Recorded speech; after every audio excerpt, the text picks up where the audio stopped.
Atölye Masal YouTube kanalından herkese merhabalar arkadaşlarım. Bugün sizlerle yazılı tarifi daha önce verdiğim ama videolu tarifi de çok istenen bir ürünümü beraber öreceğiz. Green kitap ayracını tüm detaylarıyla size anlatıyor olacağım. Çok keyifle kullanabileceğiniz, hediye edebileceğiniz sevimli bir aksesuar kitap ayracıdır. Örmesi çok keyifli. Anlatacağım detaylarla kolaylıkla örebileceksiniz. Kafa detayı çalışacağız. Bir şapka detayı çalışacağız. Kordon çalışacağız ki bu kordonu birçok projenizde kullanabileceksiniz. Çift iple çalışacağız.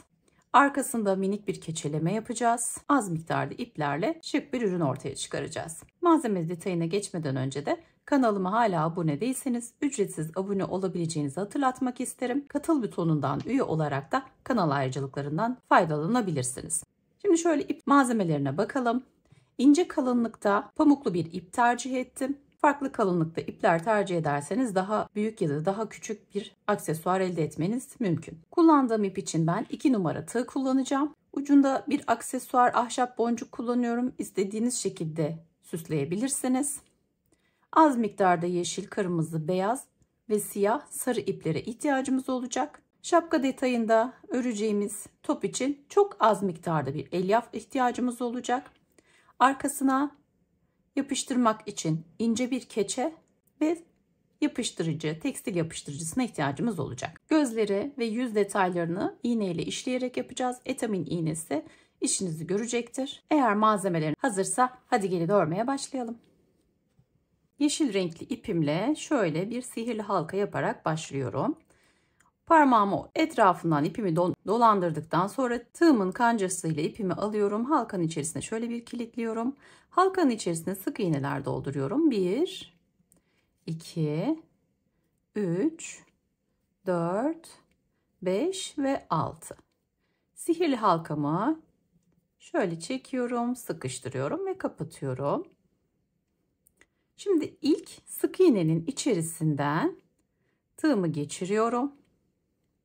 İpimi alıyorum ve ipimi tığımdaki ilmeğin içerisinden geçireceğim. Yani bir tane ilmek kaydırma yapıyorum ki tam ortasında bir yuvarlak elde edeyim. Bir sonraki ilmekten başlayarak örüyorum. Bu ipimi arada yürüteceğim. Hemen bir sonraki ilmekten sık iğne yaparak başlıyorum. Aynı yere 2 defa sık iğne yaptım. Buradaki bizim ilk sık iğnemiz. Buraya hemen bir ilmek belirleyici koyalım. Şöyle bir ip koymayı tercih edeceğim.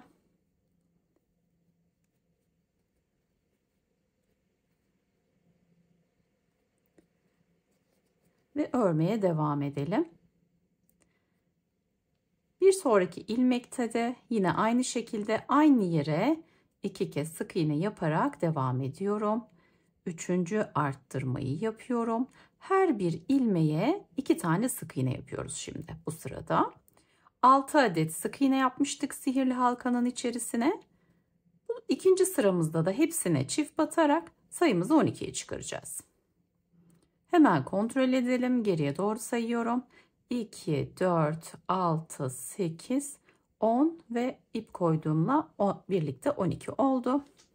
Şimdi 3. sıradan devam ediyorum. İlk ilmeğimden şu ipimi arkada bırakacağım artık. Yeterli bu kadar arada yürütmek. İlk ilmeğime ilk sık iğnenin içerisinde bir tane olarak örüyorum. Bir sonrakinde bir tane arttırıyorum. Yani aynı yere 2 defa batıyorum. Bir örüyorum, bir arttırıyorum. Bir örüyorum, bir arttırıyorum. Şimdi altılı sık iğne ile sihirli halka içerisine başladığımız için bu işlemi de bir sistematikte yürüttüğümüzden dolayı işlemi 6 defa yapmış olacağız. Yani bir öreceğiz, bir arttıracağız. Toplamda 6 defa bu işlemi tekrarlayacağız. Sıra sonunda da elimizde 18 tane sık iğne olması gerekiyor. Şimdi tamamladım, sayalım. 2, 4, 6, 8, 10, 12, 14, 16 ve 18. Şimdi şöyle ipimi araya koyuyorum. Bir üst sıradan devam ediyoruz. Şimdi burada şeklini değiştireceğiz örgümüzün. Şimdi ilk sık iğneyi kaçırmıyorum. Bir tane arttırma yapıyorum. Bir sonrakine bir tane sık iğne yapıyorum. işlemi 4 defa tekrar ediyoruz. Şimdi 1 arttırdım, 1 ördüm, 1. 1 arttırdım, 1 ördüm, 2. 1 arttırdım, 1 ördüm, 3. 1 arttırdım, 1 ördüm, 4. Bak şimdi başlangıç noktamızdan yarıya kadar gelmiş olduk. Şimdi burada bir sonraki 4 ilmeği örüyorum. 1, hepsine birer tane. 2, 3, 4 tane sık iğne ördüm. Şimdi aynı ilmekte örmeye devam edeceğiz. Şimdi aynı ilmeğe tığımın başına doluyorum. Bir tane tekli trabzan yapacağım. Üçünü bir çekiyorum. Tığımın başına alıyorum. Aynı ilmekteyim. Bir tane ikili trabzan yapıyorum. Tığımın başına alıyorum. Aynı ilmeğe bir tane tekli trabzan yapıyorum. Üçünü bir çekiyorum. Şimdi geriye kalan ilmeklerimi örüyorum. 1, 2, 3, 4 ve 5. Başlangıç noktama ulaştım. Bakın yuvarlaktan parçamızı çıkarmış olduk. Burada farklı bir şekil elde ettik. Yukarıya doğru sivriliyor adeta. Şimdi bir üst sıradan devam edelim. Şuradaki noktayı tekrar hatırlatmak istiyorum. 4 tane tek sık iğne ördükten sonra bir tane tekli trabzan, bir tane ikili trabzan, bir tane tekli trabzan. Bu 3 ilmeğin hepsini aynı yere yaptık. Ve geri kalan 5 ilmeği ördük. Ve elimizde toplamda 24 tane sık iğne olacak. Sayalım, kontrol edelim. 2, 4, 6, 8, 10, 12, 14, 16, 18, 20, 22 ve 24. Şimdi bir üst sıradan devam ediyorum. Bu kez sık iğnelerle devam etmeyeceğiz. Şöyle başlangıç ipimi alayım. Aradaki ilmeği kaçırmadan tığımın üzerine alıyorum ipimi. İlk sık iğneden bir tane tekli trabzan yapıyorum. Tığımın başına alıyorum. Bir sonrakine 2 tane tekli trabzan yapıyorum. Şimdi bir tane ördük, bir tane arttırdık ama tekli trabzanla yaptık bunları. Şimdi bu işlemi 5 kez tekrar edeceğiz. Bakın tığın başını her seferinde alacağım. Bir tane örüyorum. Bir tane arttırıyorum. 2. Bir tane örüyorum. Bir tane arttırıyorum. 3. Bir tane örüyorum. Bir tane arttırıyorum. 4. Bir tane örüyorum. Bir tane arttırıyorum. 5. Şimdi sık iğne ile devam ediyorum. 1. Hepsini birer tane. 2. 3. 4. 5. 6 ve 7. Alt kısmını tekli trabzanlarla geldik. Yandan tepeye doğru sık iğnelerle çıktık. Şimdi tam tepedeki sık iğnenin içerisine 3 tane sık iğne yapacağız. Bakın sadece sık iğne yapıyorum. 1, 2, 3 aynı yere. Sonra diğer taraftan devam ediyorum sık iğnelerle. 1, 2, buradan sık iğne ile yukarı çıktık. Şimdi sık iğne ile iniyorum aşağıya. 3, 4, 5 ve şu ipimi şöyle alayım biraz. 6. Başlangıç noktama geldim. Bakın elimizdeki şekil şöyle tepeye doğru sivriliyor. Şimdi bu sıra sonunda da elimizde 31 sık iğnemiz olacak. Sayalım hemen. 2, 4, 6, 8, 10, 12, 14, 16, 18, 20, 22, 24, 26, 28, 30 ve 31. Sayarak ilerlerseniz örgünüz daha kolay ilerleyecektir. Şimdi yine alt kısmı, bu kafanın alt kısmı oluyor. Burada yaptığımız tekli trabzanlı bölge. Yine aynı şekilde devam ediyorum. Tığımın üzerine alıyorum. Bir tane tekli trabzan. Tığımın üzerine alıyorum. Bir sonrakine bir tekli trabzan. Şimdi bir sonrakinde arttırıyorum. Bir alt sırada bir örmüş bir arttırmıştık. Şimdi 2 örüyoruz bir arttırıyoruz ama tekli trabzanlarla yapıyoruz bu işlemi. Birinciyi yaptım. Şimdi 2 tane örüyorum. Bir tane arttırıyorum. İkinciyi yaptım. Bir tane örüyorum. İkinciyi örüyorum. Arttırıyorum. 3 tane oldu. 2 tane örüyorum. Bir tane arttırıyorum. 4 tane oldu. 2 tane örüyorum. Bir tane arttırıyorum. 5 tane oldu.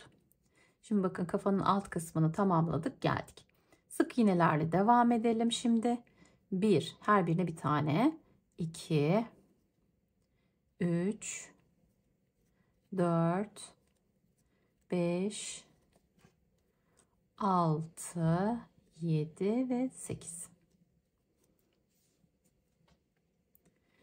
Şimdi bir sonraki ilmekte bir tane arttırıyorum. Yine sık iğne ile yapıyoruz.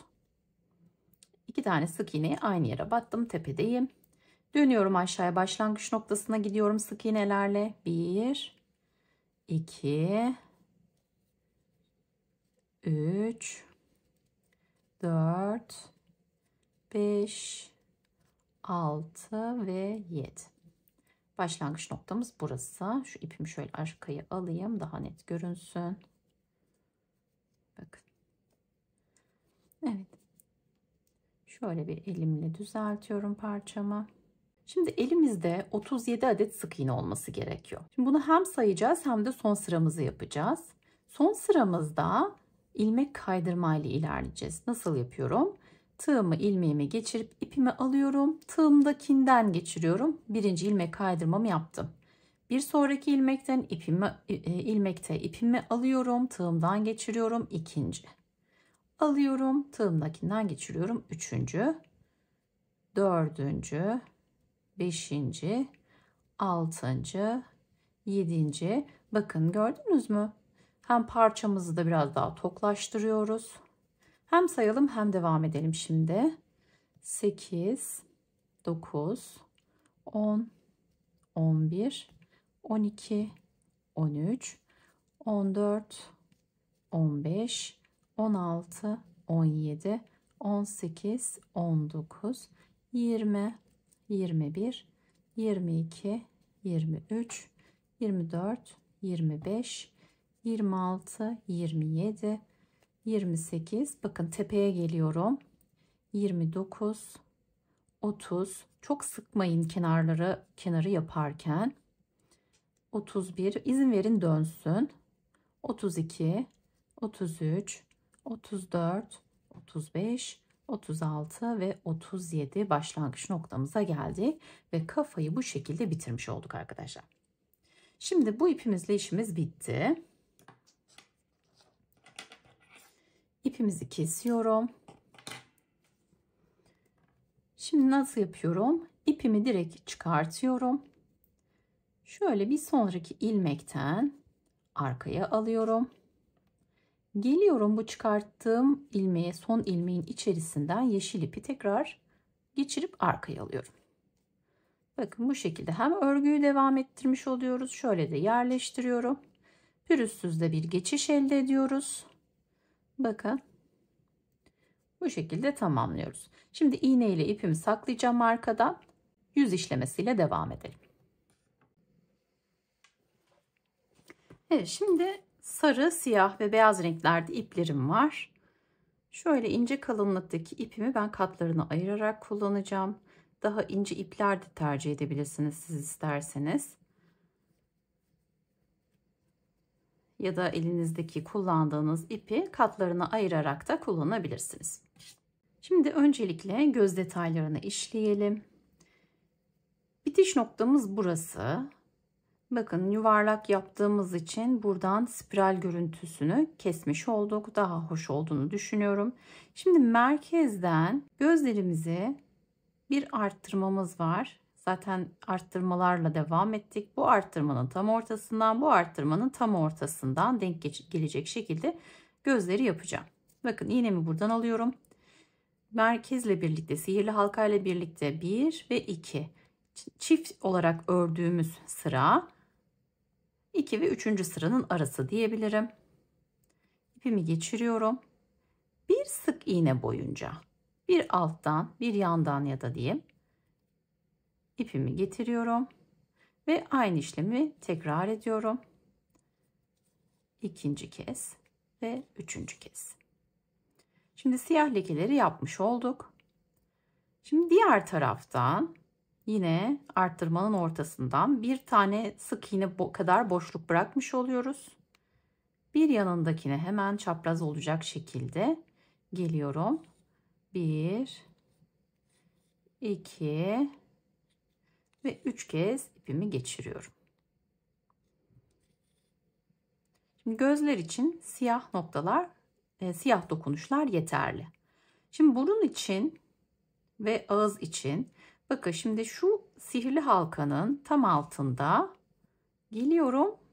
Bir sık iğne boyunca bir yana geçiyorum. Bir defa daha yapalım.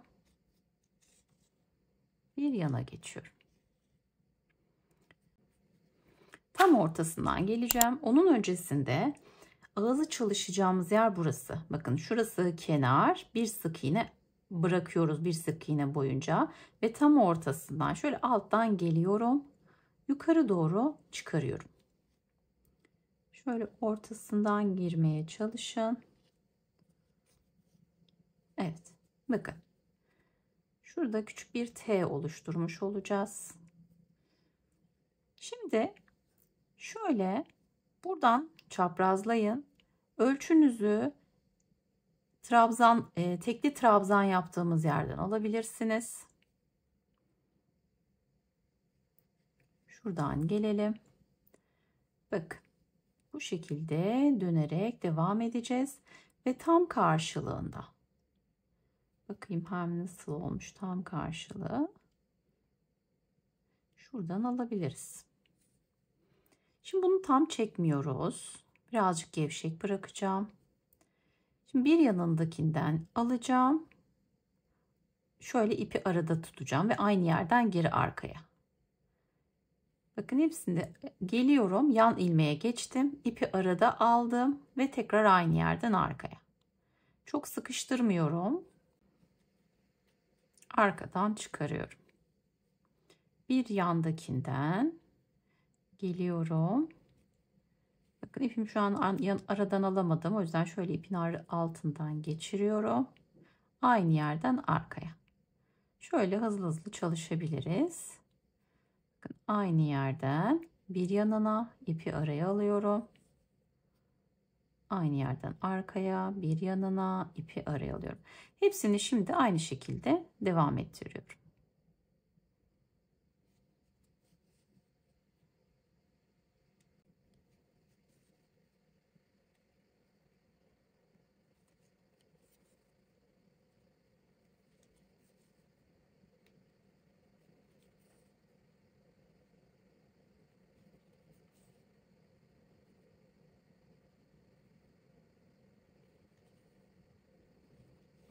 Ve siyah ipimizle işlemimizi bu şekilde bitirmiş olduk. Arkada şöyle bir görüntümüz var.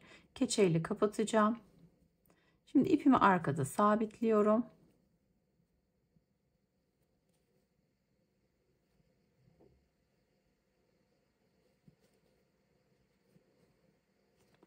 Ve göz detayıyla devam ediyoruz. Sarı ipimin de tek katına aldım. Şimdi gözün dış kısımlarına gelecek yerlerden, şimdi bitirdiğimiz yerden aynı yerden iğne ile çıkartıyorum ipimi arkadan öne doğru. Aynı bir sıra sık iğne sırası boyunca yukarıdan çekiyorum. Bunu bir tane daha yapalım. Siyah ipi kapatmayın. Elinizle şöyle yana doğru kaydırın. Şöyle iğnenin ucuyla düzeltelim. Burada sarı bir leke bırakmak istiyorum. Bir yanındakine geçiyoruz şimdi. Aynı işlemi ona da yapacağız. Dış kısımlarda olacak sarı lekeler. Şöyle ipimi tutuyorum. Dikkatlice çekiyorum. Siyah ipin üzerinde kalması. Bir tane daha yapalım.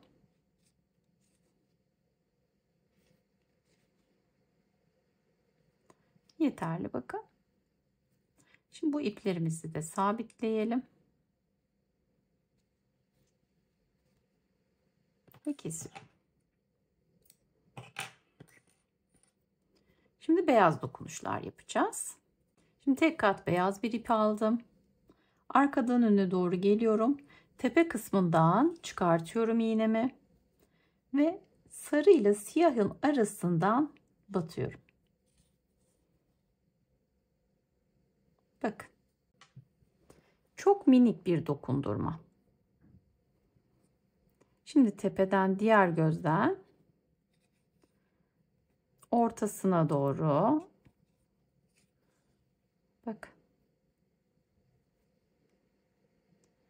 Şunu biraz çektiğim için çok içeriye gitti. Şöyle biraz belirginleştirelim. İsterseniz bunları daha yoğun da çalışabilirsiniz. Benim bir önceki çalışmamda hemen göstereyim size. Sarı lekeler daha yoğun. Tamamen sizin tercihinize kalmış bir durum. İstediğiniz gibi şekillendirebilirsiniz. Şimdi beyaz ipimi de sabitliyorum.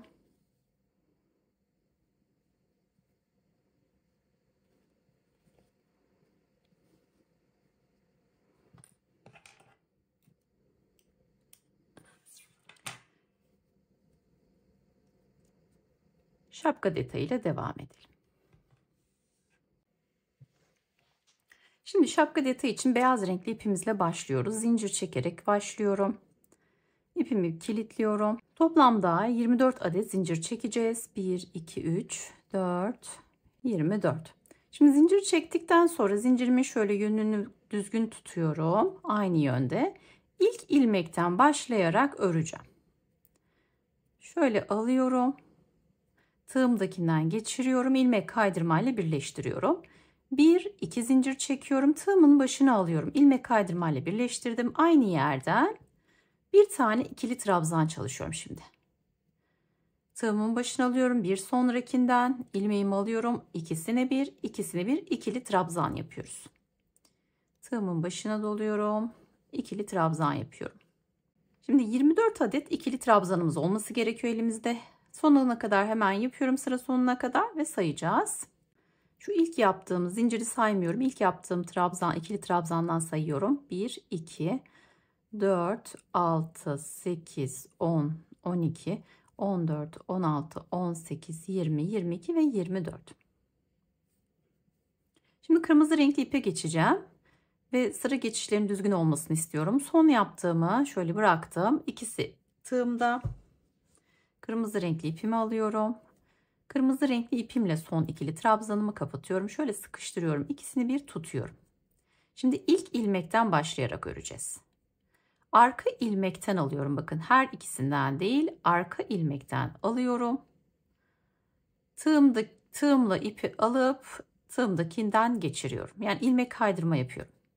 Şimdi bütün arka ilmeklerden kırmızı renkli ipimizle aynı işlemi yapacağız. 24 tane sık iğnemiz, ikili trabzanımız var. Her birine birer tane ilmek kaydırma yapacağız. Alıp tığımızın içindekinden geçiriyoruz. Şu şekilde bir yukarıya çıkıp renk değiştirme yapmış oluyoruz. Düzgün bir geçiş elde etmiş olacağız. Şimdi sıra sonuna kadar hızlıca tamamlayalım. Tamamladık. Son beyaz ilmek üzerinden de yapıyorum. Şöyle arkadaki iplerimi şu çevireceğim ve birbirlerini düğümleyerek sıkıştıracağım. Bir tane daha düğümleyelim. Şimdi beyaz renkli ipimi kesiyorum.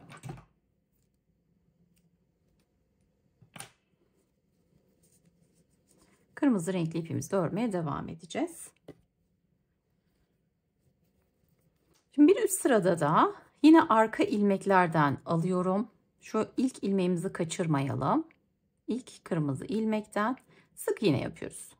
Hemen ilkinden bir tane sık iğne yapıyorum. Bakın arka ilmekleri alacağız. Kırmızı ipteki arka ilmekleri alacağız. Ve hepsine birer tane sık iğne çalışacağız bu sırada da. Yani 24 tane de arka ilmeklerden çalışılmış sık iğnemiz olacak. Bakın bu şekilde yukarıya çıkmış düzgün pürüzsüz bir renk değiştirme yapmış oluyoruz. Şimdi sıra sonuna kadar da bu işlemimizi tekrar edelim. Bir üst sıradan detaylıca anlatarak örmeye devam edeceğim. Şimdi döndüm geldim tamamladım.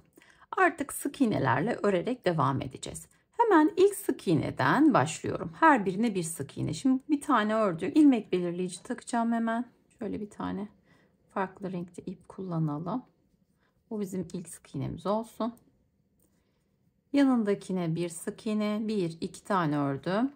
3 4 5 6 tane sık iğne yapıyoruz. Bir yanındakinden azaltıyorum. Ön ilmeklerini alıyorum. 2 ilmeğin ön ilmeklerini aldım, ipimi geçirdim, ikisini bir ördüm. Bir tane azalttım. Bir sonrakinden sık iğnelerle devam ediyorum. 1 2 3 4 5 6 7 8 9 ve 10. Şimdi bir tane daha azaltma yapacağım.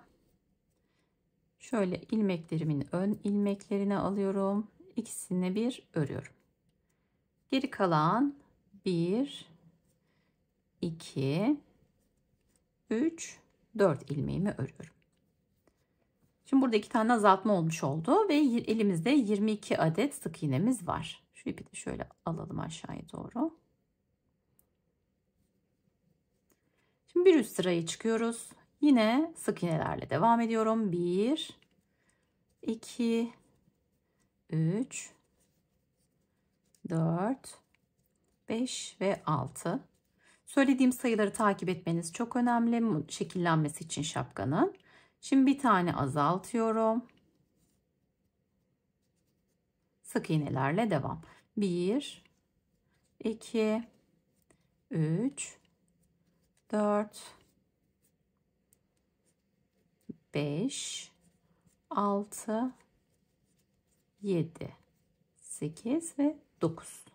Bu kez 9 tane örüyoruz. Şimdi bir tane azaltıyorum. Devam ediyorum. 1 2 ve 3. Şimdi 20 tane sık iğnemiz kaldı elimizde. Başlangıç ipimi şöyle arkaya doğru atıyorum. Bir üst sıradan yine başlıyoruz. Sık iğnelerle 1 2 3 4 5 ve 6 ön ilmeklerini alıyorum ve azaltıyorum. Sık iğnelerle devam ediyorum. 1 2 3 4 5 6 7 ve 8. Hemen bir tane azaltma yapıyoruz. Kalan ilmekleri örüyorum. 1 ve 2. Şimdi 18 sık iğneye düşmüş olduk. 1 2 3 4 5 ve 6. Bir tane azaltıyoruz. Burası sabit. Başta hep 6 yapıyoruz. Şimdi burada 1 2 3 4 5 6 ve 7. Şimdi burada azaltıyorum. Burada bir tane sık iğne kaldı. Şimdi elimizde 16 sık iğnemiz var. İpimi şöyle öne doğru alıyorum. İlk sık iğnemden 1 2 3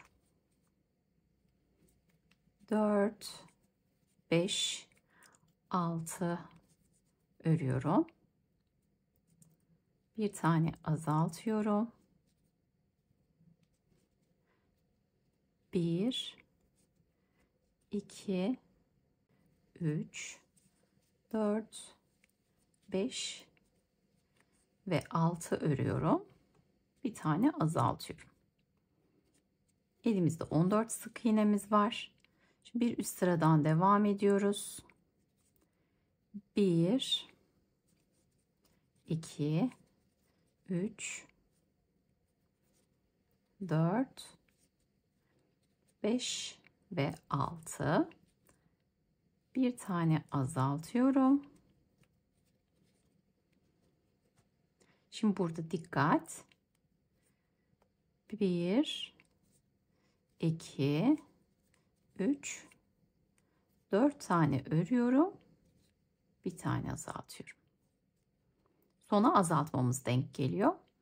2, 4, 6, 8, 10, 12 tane sık iğne var elimizde. Şimdi burada değiştiriyorum. 1 üst sıradayım. 2, 3, 4, 5 örüyorum. Bir tane azaltıyorum. 1, 2, 3 tane örüyorum. Bir tane azaltıyorum. Bakalım. 2, 4, 6, 8, 10 tane sık iğne var elimde şimdi.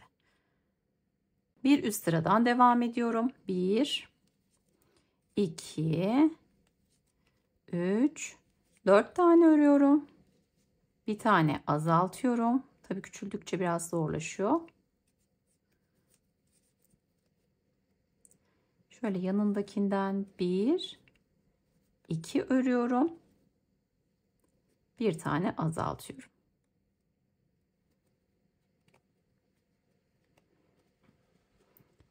İpi devam ettirmedim ben. Eğer karışıklık yaşıyorsanız mutlaka ipinizi devam ettirin. Şimdi bir üst sıradayım. 1, 2, 3 tane örüyorum. Bir tane azaltıyorum. Bir sonrakinde bir tane örüyorum. Ve bir tane azaltıyorum. Şimdi elimizde 6 tane sık iğne kalacak. 2, 4 ve 6. 6'yı hepsine birer tane örüyorum. 1, 2, 3, 4, 5 ve 6. Şimdi birazcık şöyle iğneyle toparlayabileceğim kadar ip keseceğim. Şöyle tığımdan çıkarttım ilmeğimi.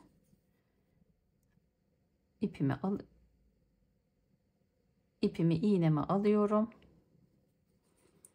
Ve şimdi bakın ilmeklerin dış tarafından hepsinden geçirerek bir kapama yapacağım.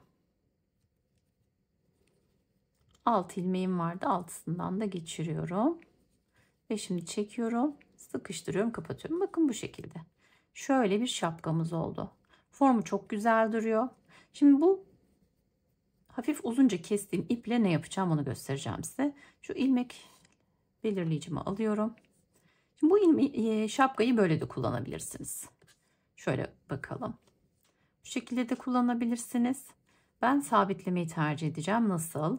Şimdi keserek şekil verdiğimiz yerlerden şöyle kıvırdığınızda bakın. Şimdi nasıl yapalım? Şöyle bu tarafa bir geçiriyorum. Şuradan bir ilmek alıyorum. Keserek geldiğimiz yerlerden. Biraz daha şöyle birkaç sıra alttan da bir tane daha alıyorum bir sıra. Bakın şöyle. Bunun sıra aralıklarının önemi yok. Göz kararı alabilirsiniz. Ve ipimi geçiriyorum bu şekilde. Şöyle parmağımı içeriye koyuyorum. Şapkamı şu şekilde şekillendiriyorum. Bunu da şöyle tutuyorum ve buradaki herhangi bir ilmekten sabitliyorum.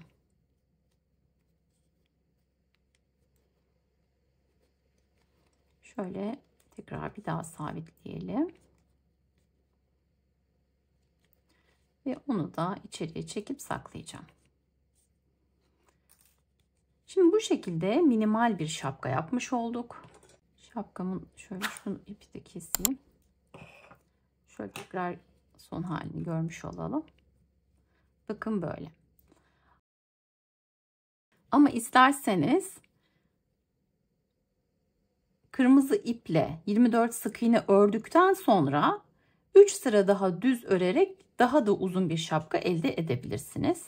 Ben şimdi bu videomuzda minimal olarak çalışmak istedim. Şimdi beyaz topu örelim.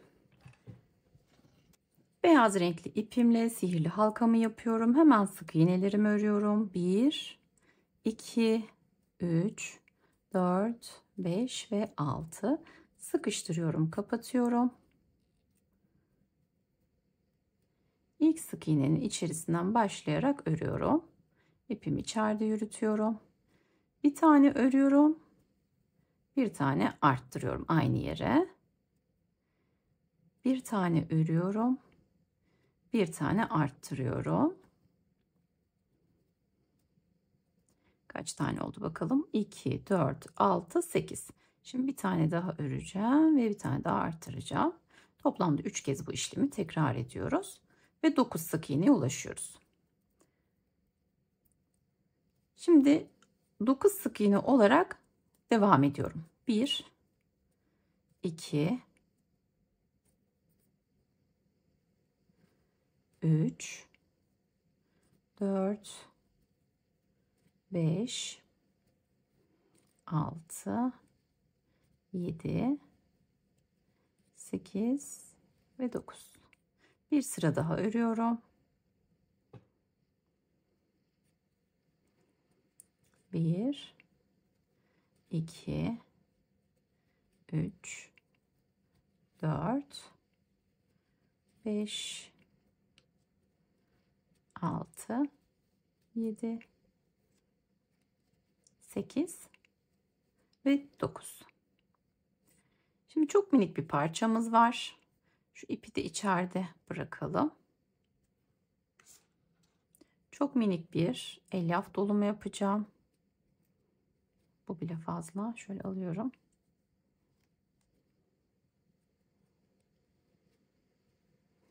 Evet, şu küçücük bir top elde edeceğiz.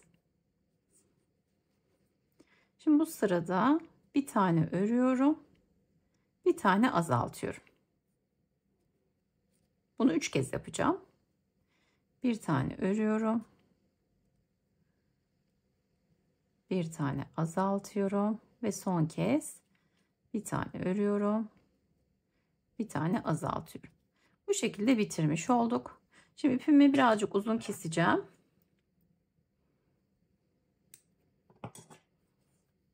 Tığımdan çıkarıyorum.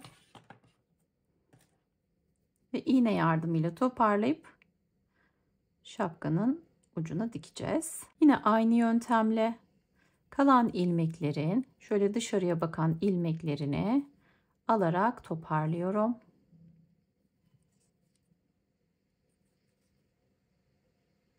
Hepsinden geçirdiğimde çekerek kapatıyorum. Bakınız.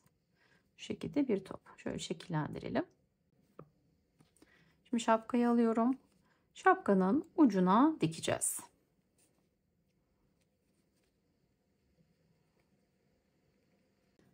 Sabitledim. İplerimi sakladım. Bu şekilde bir görüntü elde ettik.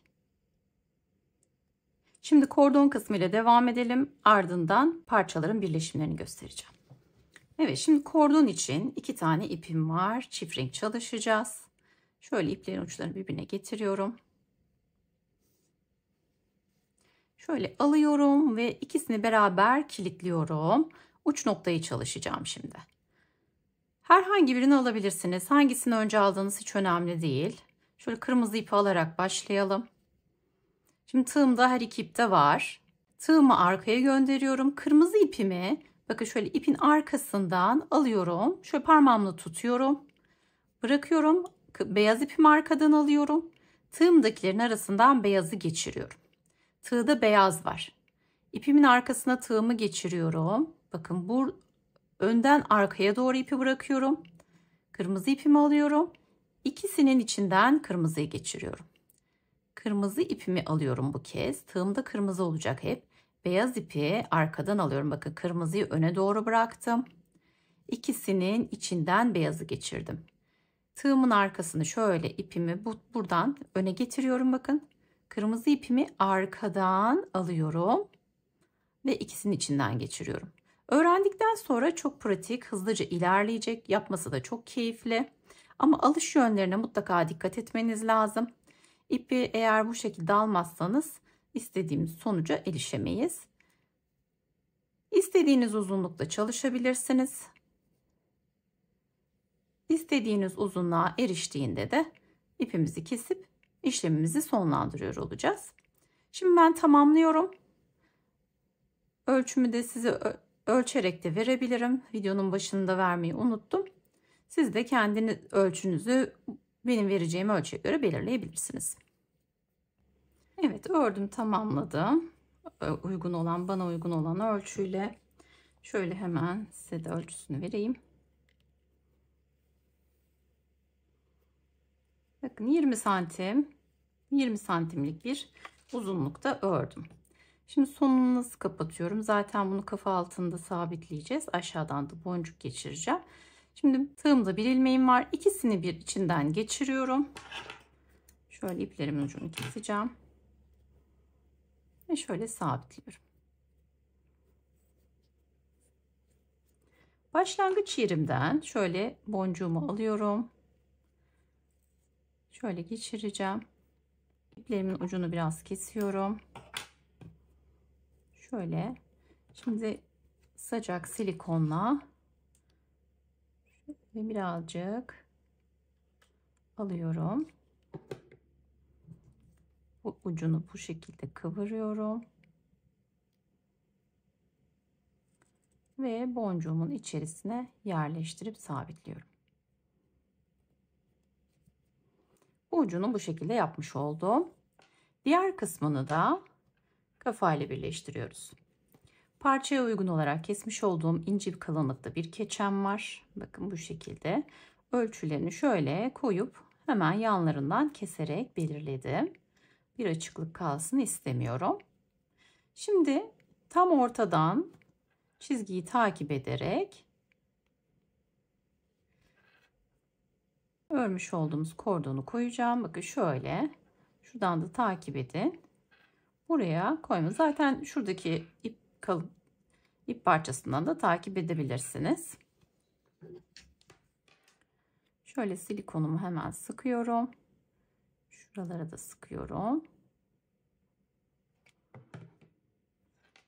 Kordonu sabitliyorum ve hemen keçeyi de yapıştırıyorum.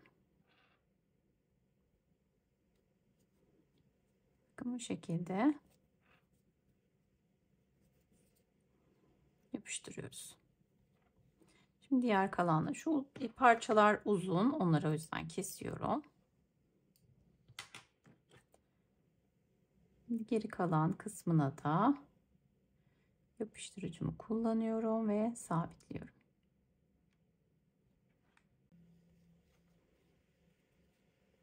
Şöyle dikkatlice sabitlemiş oluyoruz. Evet, neredeyse tamamladık. Şimdi şapkamızı alıyoruz. Bakın bu şekilde. Dilerseniz dikebilir, dilerseniz bu parçayı da yapıştırarak kullanabilirsiniz. Ben şöyle şekil verip buradan silikonla yapıştıracağım. Aksesuarlarda yapıştırıcı kullanıyorum. Çocukların kullanacağı ürünlerde dikmenizi öneririm. Küçük çocuklar için emzik zinciri ya da bebeklerde mesela. Evet, bunu da arkadan da yapıştırdığımızda tamamlamış olduk. Hemen diğeriyle birlikte şöyle görelim. İsterseniz bu şekilde bir şapkayla, isterseniz minimal şapkayla örebileceğiniz çok şık aksesuarlar oluyor. İsterseniz kendinize, isterseniz sevdiklerinize hediye edebileceğiniz çok pratik kitap ayraçları. Hep beraber örmüş olduk. Ve bir projemizin daha sonuna geldik. Hepimizin ellerine sağlık. Bu şekildeki içeriklerime ulaşmak için kanalıma ücretsiz abone olabileceğinizi hatırlatmak isterim. Bildirimlerinizi de açın ki anında haberdar olabilirsiniz. Ayrıca katıl butonundan üye olarak kanal ayrıcalıklarından da faydalanabilirsiniz. Bir sonraki projede görüşmek üzere. Hoşça kalın.